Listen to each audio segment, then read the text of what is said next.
যে নামে আমি কিন্তু যে পেজটা বানিয়েছি সেই নামে কিন্তু অলরেডি ফেসবুকে পেজ থাকে। এখানে দেখতে পাচ্ছি অজিত ব্লগ, এটা কিন্তু অলরেডি এই নামে কিন্তু এই ফেসবুকে কিন্তু পেজ আছে, অলরেডি পপুলার পেজ আছে। তো আমাকে এই পেজটার নামটা কিন্তু আমাকে চেঞ্জ করতে হবে, পরিবর্তন করতে হবে। তো পরিবর্তন করার জন্য যে কাজগুলি করবেন, যে সেটিংগুলি করবেন, সেটা হচ্ছে একই নামে যদি দুটো পেজ থাকে তাহলে কিন্তু পেজটা গ্রো হতে কিন্তু খুব সময় লাগে। তো এই জন্য কিন্তু ফেসবুকের নাম চেঞ্জ করা খুব প্রয়োজন। তো ফেসবুক পেজের নাম চেঞ্জ কীভাবে করবেন? নাম চেঞ্জটি করার জন্য সবথেকে প্রথমে যে কাজটি করবেন, এখানে থ্রি ডট আছে, সেই থ্রি ডটে ক্লিক করবেন।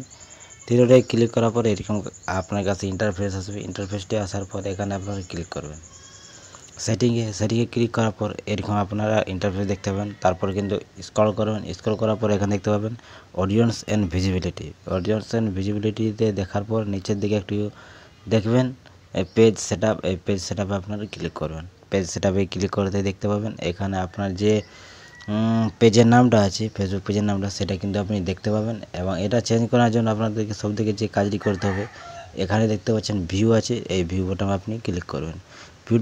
ভিউ বোতামে ক্লিক করতেই কিন্তু আপনি এখানে আপনার যে ফেসবুক পেজের নামটা আছে সেটা কিন্তু আপনি পরিবর্তন করতে পারবেন। তো পরিবর্তন করার জন্য সোজা নিয়ম, এখানে কিন্তু কেটে দেবেন, পুরো নামটা কিন্তু কেটে দেবেন। আর নতুনভাবে যে নামটা সেট করতে চান সেটা কিন্তু এখানে টাইপ করবেন। তো আমি কিন্তু টাইপ করেছি আপনাদের দেখানোর জন্য। আমি এই নামে কিন্তু পেজটির নাম রাখতে চাই, এই নামেই কিন্তু রাখতে চাই। তো সেটা লেখার পর এখানে কিন্তু রিভিউ চেঞ্জ, এখানে আপনি ক্লিক করবেন। রিভিউ চেঞ্জে ক্লিক করার পর এরকমভাবে আপনার কাছে ইন্টারফেস আসবে, দেখতে পাচ্ছেন। এটা কিন্তু আমার পুরানো নামটা অজিত ব্লগ ছিল আগে, কিন্তু নেমটা কারেন্ট নেম ছিল। এখন নিউ নেম রাখছি অজিত জ্ঞান।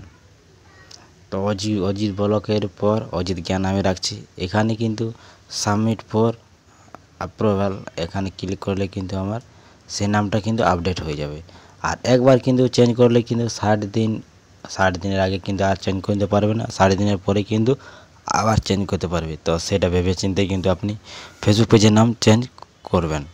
তো চেঞ্জ করার জন্য সিম্পল ব্যাপার, এখানে আপনি ক্লিক করে দেবেন। তো ক্লিক করতেই দেখতে পাচ্ছেন একদম কিন্তু আমাদের সেই নামে কিন্তু সাকসেসফুল হয়ে গেছে এবং আমাদের চেঞ্জ হয়ে গেছে। এরপর এখানে দেখা যাচ্ছে you most recent name change হওয়া যেতে মানে সেপ্টেম্বর 14 তারিখে, আজকে কিন্তু 14 তারিখ। তো আজকে আমি নাম চেঞ্জ করে দেখতে পাচ্ছেন আজকে 14 তারিখ করে। তো নাম চেঞ্জ করলে এরপর কিন্তু আমি 60 দিনের পরে কিন্তু আমি আর নাম চেঞ্জ করতে পারবো, তার আগে কিন্তু পারবো না।